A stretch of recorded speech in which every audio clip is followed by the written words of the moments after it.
नमस्कार। राज्य शिक्षा शोध एवं प्रशिक्षण परिषद बिहार पटना में आप सभी का स्वागत है। कैसे हैं प्यारे बच्चों? आशा करती हूँ अच्छे और स्वस्थ होंगे। बच्चों, क्या आपने कभी सामने से मुर्गी देखी है, यानी हैन? देखा है ना? आपको कैसे लगते हैं वो? अच्छे लगते हैं? तो बच्चों, आज का जो पोएम है वो हैन के बारे में ही है। आपने कभी उनको बांग देते हुए सुना है कि वो कैसे जोर से कुकरू कू करते हैं? सुना है? जब सुबह होती है तो हमारी नींद उनकी आवाज़ से ही तो खुलती है, और जब वो चलते हैं तो कैसे बिल्कुल अकड़ कर चलते हैं, है ना?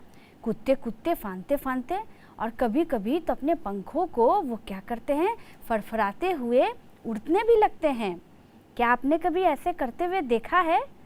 अगर देखा है तो ठीक है, और अगर नहीं भी देखा है तो आज के कविता में मैं आपको दिखाऊंगी। मैं आपको हैन से मिलाऊंगी और दिखाऊंगी कि वो क्या क्या करते हैं। तो बच्चों, रेडी हैं मेरे साथ इस लेसन को स्टार्ट करने के लिए, पढ़ने के लिए? तो आइए बच्चों, आज का लेसन स्टार्ट करते हैं। He lives his nest. तो आइए पढ़ते हैं, लेकिन उससे पहले क्या, सबसे पहले हम पढ़ेंगे वर्ड मीनिंग। तो आइए देखते हैं कुछ कठिन शब्दों के हिंदी अर्थ। नेस्ट, NEST नेस्ट यानी घोंसला। फ्लैप्स, FLAPS फ्लैप्स यानी फरफराता है। स्ट्रट्स यानी STRUTS स्ट्रट्स यानी अकड़ कर चलता है। Bit by bit, BIT bit, BY by BIT bit, bit by bit यानी थोड़ा थोड़ा। कोम, COM कोम यानी कि कलगी या फिर मुर्गी के माथे पर लाल फूल। इसे हम COM भी लिखते हैं, लेकिन पढ़ते इसे हम कॉम्ब नहीं है, कोम्ब पढ़ते हैं। उसके बाद है क्रोज। बच्चों, क्रोज यानी कौवे भी होते हैं, लेकिन यहाँ क्रोज यानी क्या है? CROWS, क्रोज यानी बांग देता है। जैसे कि सुबह सुबह हमारी नींद क्या खुलती है? मुर्गे की बांग से खुलती है, जोर से जब वो कुकरू कू करते हैं, है ना? तो देखा आपने यहाँ कुछ कठिन शब्दों के हिंदी अर्थ। तो ये सारे वर्ड्स कहाँ यूज़ होने वाले हैं? हमारे लेसन में। तो आइए स्टार्ट करते हैं आज का हमारा lesson. He lives his nest.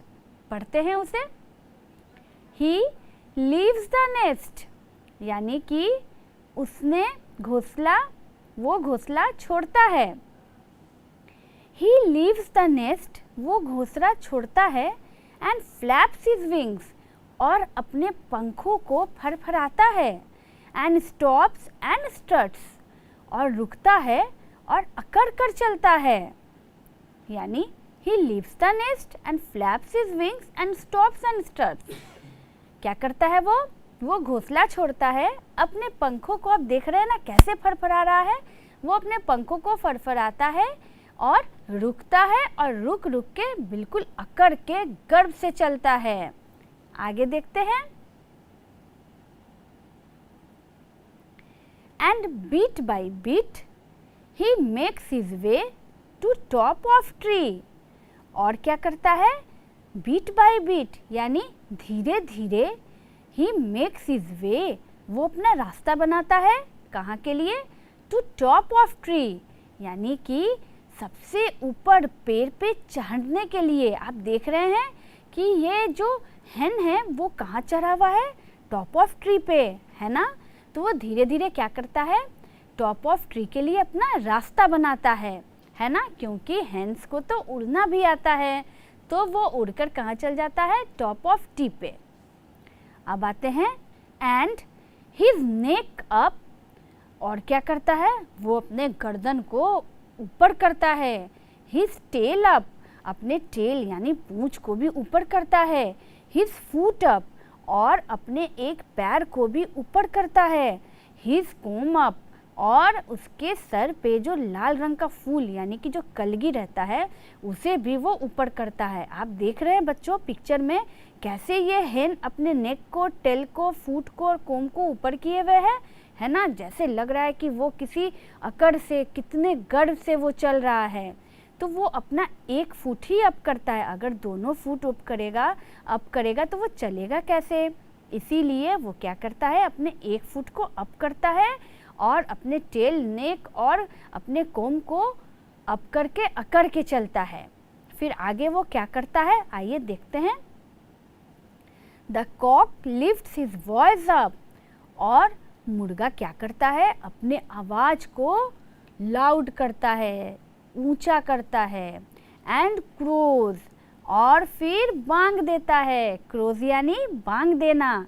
तो वो कॉक क्या कर रहा है बच्चों, पिक्चर में देखिए, वो अपने आवाज़ को लिफ्ट कर रहा है, यानी लाउड कर रहा है जोर से, और अपने आवाज़ को ऊपर करके बांग दे रहा है ना। आपने सुना है हेन का या कॉक का बांग, जो वो कहते हैं जोर से कुकड़ू, है ना, उसे ही कहते हैं क्रोज। तो देखा आपने बच्चों, कैसे हमने हेन के बारे में आपको बताया और दिखाया कि वो कैसे अकड़ के चलते हैं। जब वो अपना घोंसला छोड़ते हैं तो छोड़ने के बाद क्या क्या करते हैं, आपने देखा ना। तो बच्चों, इसे देखने के बाद, इस पोएम को पढ़ने के बाद, आइए इस कविता को एक साथ हम शुरू से अंत तक पढ़ते और दोहराते हैं। तो आइए बच्चों, मेरे साथ इस कविता को पढ़िए। He leaves the nest. He leaves the nest and flaps his wings and stop and struts, and bit by bit he makes his way to top of tree, and his neck up, his tail up, his foot up, his comb up. The cock lifts his voice up and crows. है ना, इसका हिंदी अर्थ तो मैंने समझा दिया। इस कविता को लिखा है एनोमियस, यानी कि जब हमें कवि का नाम पता नहीं रहता है बच्चों, तो उसे हम एनोमियस लिखते हैं, यानी गुमनाम। Translated from Sanskrit by John Brough. और ये कविता जो है वो संस्कृत में था, इसे ट्रांसलेट किया है जॉन ब्रफ ने। तो आपने देखा कविता को, और आपको कैसा लगा बच्चों, अच्छा लगा ना। तो अगर कविता समझ में आ गया, ये तो छोटा सा कविता था और बहुत ही आसान, तो आशा करती हूँ कि आपको समझ में आ गया होगा। तो कविता जब समझ में आ गया तो आप अपने टेक्स्ट बुक में देखिए कि आगे कौन कौन सा एक्सरसाइज है। तो चलिए उन एक्सरसाइजेस को भी सॉल्व करते हैं, मिलकर बनाते हैं। तो उठा लीजिए अपना पेंसिल, हो जाइए रेडी एक्सरसाइजेस बनाने के लिए। तो बनाते हैं आगे एक्सरसाइज। राइट ट्रू और false. The cock does not flap his wings, यानी कि जो मुर्गा होता है वो अपने विंग्स को नहीं फरफराते हैं। He reaches the top of tree instantly, यानी at once, वो top of tree पे अचानक तुरंत पहुंच जाते हैं। The cock is in action after he leaves the nest, जब वो अपना घोंसला छोड़ता है तो मुर्गा एक्शन में रहता है, यानी कि कुछ ना कुछ काम करते रहता है। The cock crows in a loud voice, जो मुर्गा होता है वो जोर से बांग देता है। तो इनमें से जो आपको सही लग रहा है उसके आगे लिखेंगे ट्रू, और जो गलत है उसके आगे क्या लिखेंगे, फॉल्स। तो आइए बनाइए इसे और देखते हैं इसके आंसर को।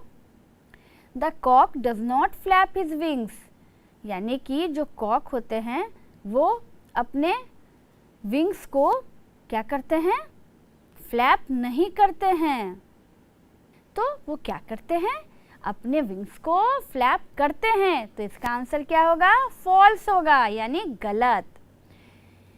He reaches the top of tree instantly at once, वो टॉप ऑफ ट्री पे तुरंत पहुंच जाते हैं क्या, नहीं, वो कैसे पहुंचते हैं, बिट बाय बिट। तो इसीलिए ये सेंटेंस क्या है, गलत है। तो इसका आंसर होगा false. The cock is in action after he leaves the nest, जब कॉक अपना घोंसला छोड़ते हैं तो उसके बाद वो एक्शन में रहते हैं। बिल्कुल सही है, वो अकड़ कर चलते हैं, अपने पंखों को फड़फड़ाते हैं, क्रोज करते हैं। तो इसीलिए ये स्टेटमेंट बिल्कुल सही है। तो इसका आंसर होगा true. The cock crows in a loud voice, जो कॉक होते हैं वो लाउड वॉइस में, यानी कि बहुत ज़ोर से वो क्रूज करते हैं, बांग देते हैं। तो ये बिल्कुल सही है। तो ये क्या होगा, इसका आंसर होगा ट्रू। तो देखा बच्चों आपने, ट्रू और फॉल्स। तो कैसे हमने झट से बना लिए ना। तो अब आगे देखना है कि आगे और कौन कौन से एक्सरसाइजेज हैं और उन्हें भी हम ऐसे ही हंसते खेलते बोलते हुए बनाएंगे। तो आइए बनाते हैं, आगे बढ़ते हैं आगे। Complete the following lines on the basis of the poem you have read.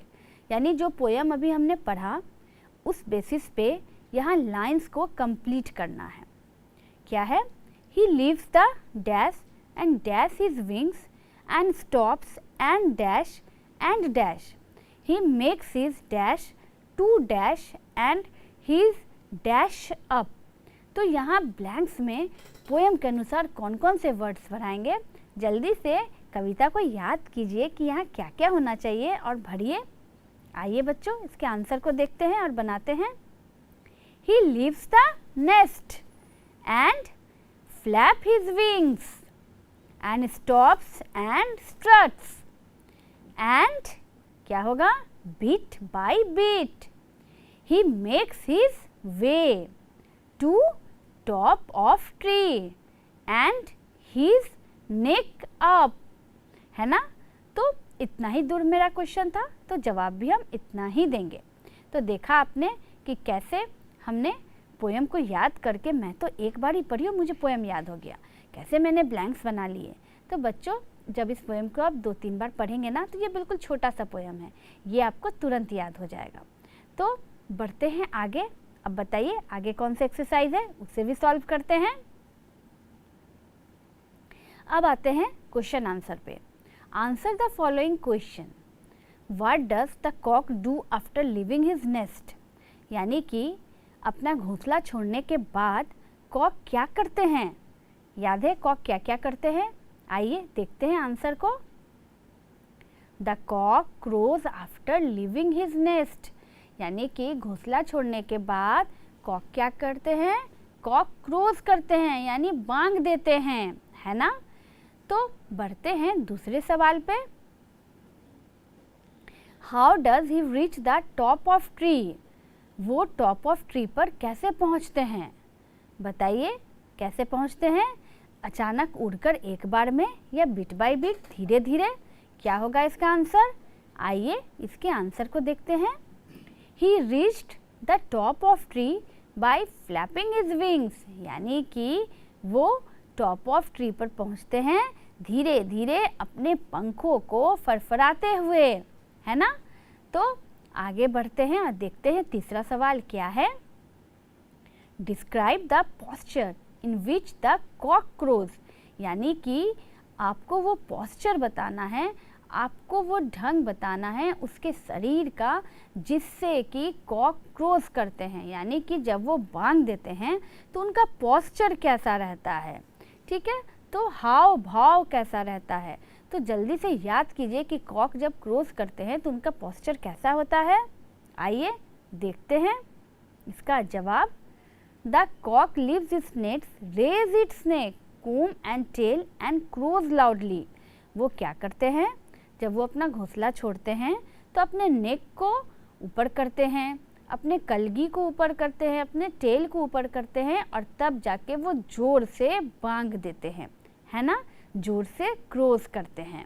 तो अब समझ में आया कि कॉक कैसे क्रोज करते हैं। तो बढ़ते हैं अगले क्वेश्चन पे और देखते हैं कि अगला सवाल हमारा क्या है। How can you relate your life with that of a cock. कह रहा है कि आप अपने लाइफ को कॉक के साथ कैसे जोड़ते हैं। बताइए कि कॉक में और हमारे में क्या रिलेशन है, क्या आप बता सकते हैं। आइए इसका आंसर मैं आपको बताती हूँ, इसे आप नोट भी करते रहिएगा। I also leave my bed in the morning. Cock की तरह हम भी क्या करते हैं, सुबह में अपना बेड छोड़ते हैं। कंप्लीट माई रूटीन वर्क, उसके बाद जो भी हमारा रूटीन वर्क होता है, दिनचर्या होता है, जो भी डेली के सुबह के काम होते हैं उन्हें हम ख़त्म करते हैं। And then try to get something to eat, और उसके बाद जब हमारा डेली रूटीन ख़त्म होता है तो हम कुछ खाने के लिए सोचते हैं। तो कॉक भी तो बिल्कुल ऐसे ही करता है ना, सुबह सुबह उठता है, उठने के बाद वो अपना रूटीन करता है, यानी कि क्रोज करता है और उसके बाद वो अपने काम में यानी कि भोजन के तलाश में, खाने के तलाश में लग जाता है।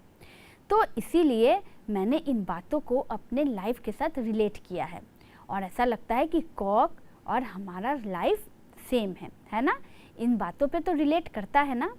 तो बच्चों आगे देखते हैं, आगे हमें कौन सा एक्सरसाइज बनाना है, उसे भी बनाते हैं। मैच द फॉलोइंग, यानी कि मिलान करना है। किसको किससे मिलाना है? Flaps, wings, struts, nest, tail और कोम, इनको मिलाना है किससे? Red flash crest of cocks, यानी कि कॉक के सर पे जो लाल रंग का फूल जैसा जो बना रहता है उससे। A place where birds live and lay their eggs, ऐसी जगह जहाँ चिड़िया रहती है और अंडा देती है। द एंड और last part of an animal, यानी कि एनिमल का लास्ट पार्ट या फिर उसके शरीर का सबसे अंत का जो पार्ट होता है, भाग होता है वो। वॉक्स प्राउडली, यानी कि गर्व के साथ चलना। The part with which a bird flies, वैसा पार्ट जिससे कि चिड़िया उड़ती है। मूव्स अप एंड डाउन और फ्रॉम साइड टू साइड, यानी कि ऊपर नीचे मूव करना या अगल बगल मूव करना। तो इनको मिलाना है फ्लैप्स, विंग्स, स्टर्ट्स, नेस्ट, टेल और कोम से। तो बच्चों जल्दी से इसे मिलाइए और इसका आंसर बताइए कौन किससे मिलेगा। आइए देखते हैं आंसर को। फ्लैप्स के सामने आया मूव्स अप एंड डाउन और फ्रॉम साइड टू साइड, यानी फड़फड़ाना। जब पंखों को फड़फड़ाते हैं तो वो क्या होता है, वो मूव करता है ना, ऊपर नीचे या अगल बगल। उसके बाद है विंग्स, यानी कि पंख। The part with which a bird flies, बिना विंग्स के क्या बर्ड फ्लाई कर पाएंगे? नहीं ना। तो इसीलिए विंग्स के पास आ गया the part with which a bird flies. Struts, मैंने आपको बताया था इसका मीनिंग पहले भी, यानी कि अकड़ कर चलना, यानी गर्व या घमंड से चलना। Walks proudly.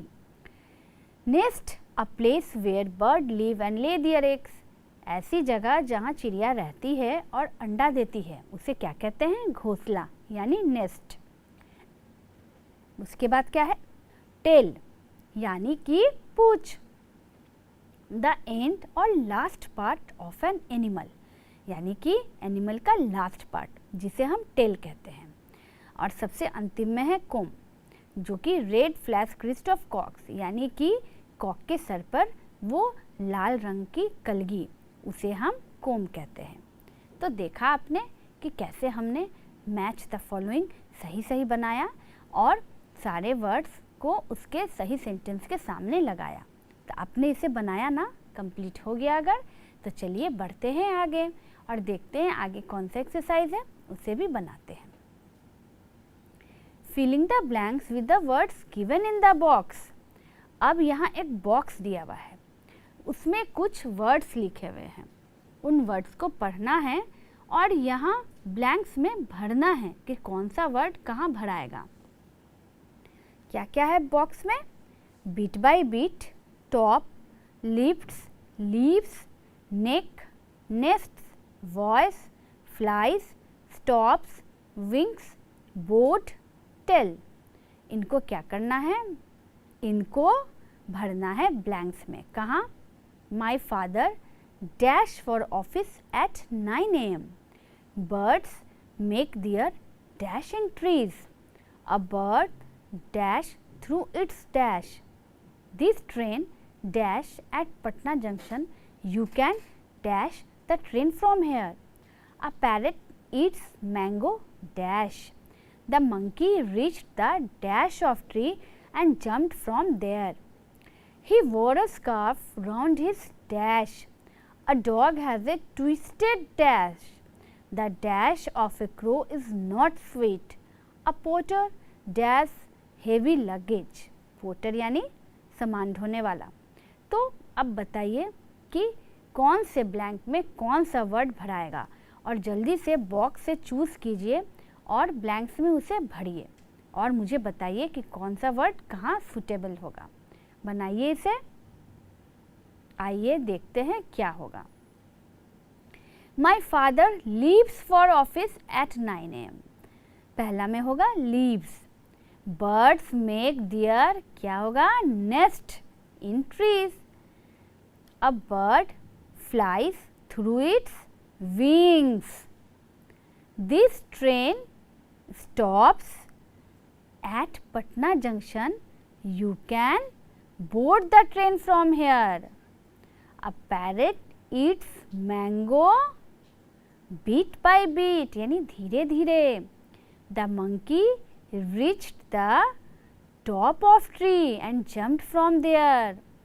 He wore a scarf round his neck। A dog has a twisted tail यानी पूंछ।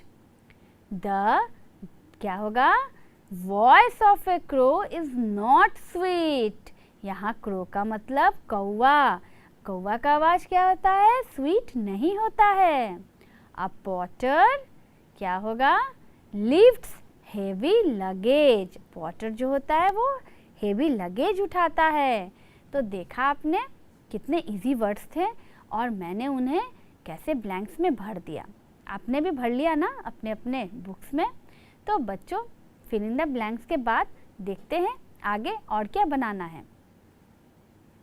Complete the following sentences bye inserting suitable verbs from the brackets. यानी कि यहाँ ब्रैकेट्स में कुछ वर्ड है, कुछ वर्ब्स दिए हुए हैं, तो यहाँ उन सही वर्ब्स को चुन करके ब्लैंक्स में भरना है। तो क्या क्या है आइए देखते हैं।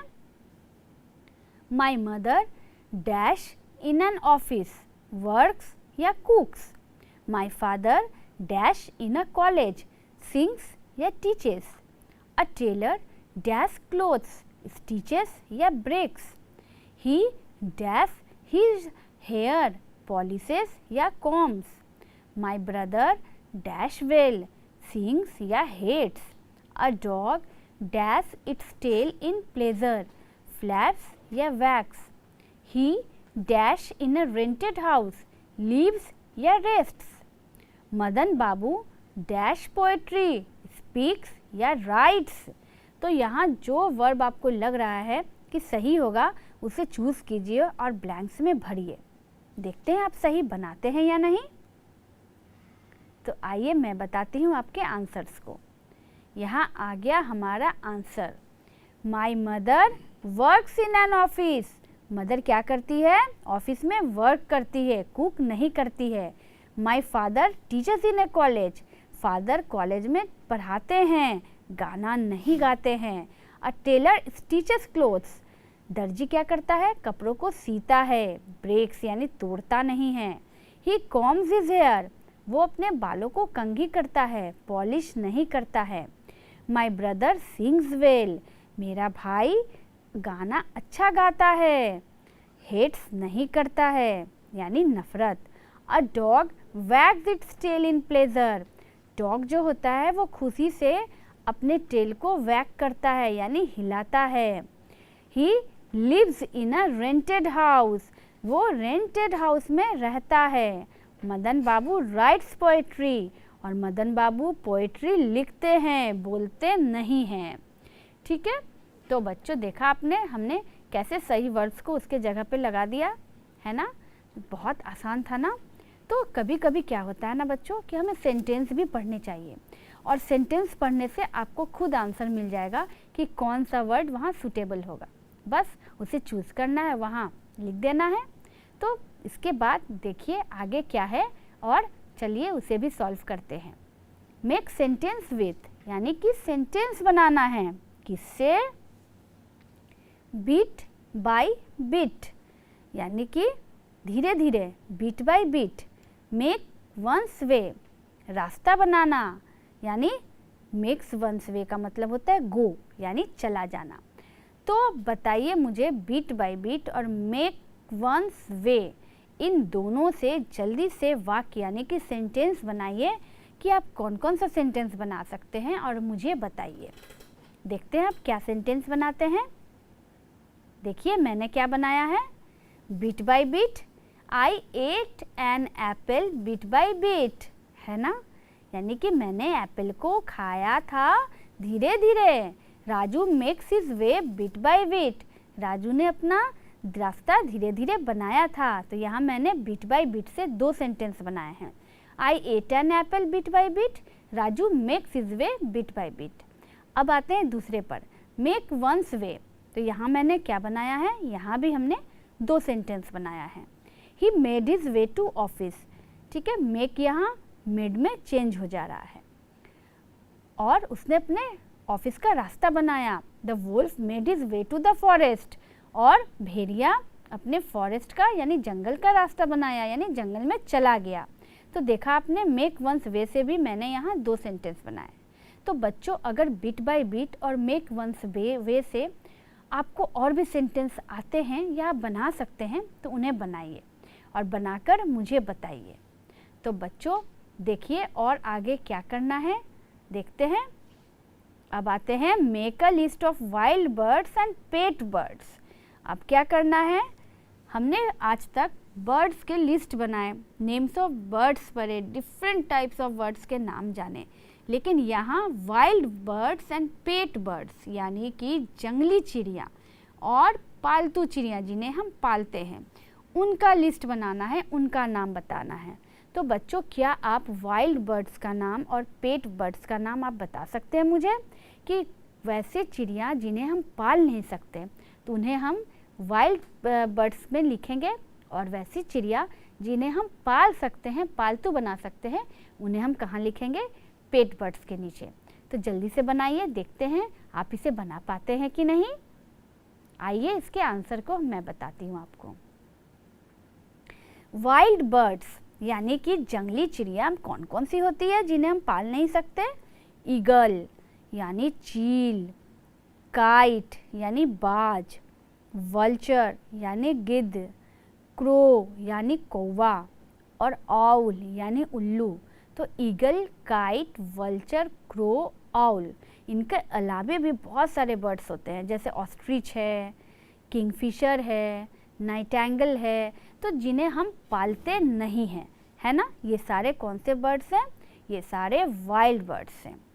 और इधर है पेट बर्ड्स यानी जिन्हें हम पालते हैं, तो उनमें क्या क्या है, पैरट है यानी तोता, डक है यानी बत्तख, हेन है यानी मुर्गी, पिजन है यानी कबूतर, और लव बर्ड है जो छोटे छोटे रंगीन चिड़िया होती है। तो इन सारे को यानी पैरट, डक, हेन, पिजन और लव बर्ड, इन सबको हम पालते हैं, तो इसीलिए हमने इसे पेट बर्ड्स में लिखा है।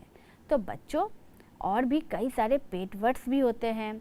तो अगर आपको वाइल्ड बर्ड्स और पेट बर्ड्स और भी पता है और भी उनके नाम आपको मालूम है तो मुझे बताइएगा, आप घर से उन्हें लिख कर लाइएगा, इसी लिस्ट में जोड़ करके या अलग से कॉपी में लिख कर लाइएगा और मुझे भी बताइएगा, ठीक है। मुझे जितने वाइल्ड बर्ड्स और पेट बर्ड्स पते थे मैंने आपको वो बता दिए, और इसमें ऐड करने की बारी अब आपकी। देखते हैं आप कौन कौन सी चिड़िया के नाम लाते हैं। तो बच्चों कैसा लगा आपको आज का लेसन पढ़ के, अच्छा लगा ना। देखा ना आपने हेन को फड़फड़ाते हुए, टॉप ऑफ द ट्री पर चढ़ते हुए, कैसे अकड़ कर चलते हुए। तो अब जब भी आप हेन को देखिएगा तो आशा करती हूँ आपको ये कविता ज़रूर याद आएगी, है ना। आप गौर कीजिएगा कि जब वो अपना घोंसला छोड़ता है तो कैसे चलता है, कैसे कैसे करता है और कैसे ज़ोर से बांग देता है ना। तो इन बातों को ध्यान में रखिएगा। तो बच्चों अब नेक्स्ट क्लास में फिर मैं आपसे मिलूँगी एक नए लेसन के साथ। तब तक बच्चों जो भी पढ़ाया और एक्सरसाइजेज हमने बनाए हैं उसको आप फेयर कीजिए और उसे रिवाइज कीजिए, पढ़ते रहिए और खेलते रहिए। तो मिलते हैं अगले क्लास में बच्चों। तब तक बच्चों take care and good bye. Thank you.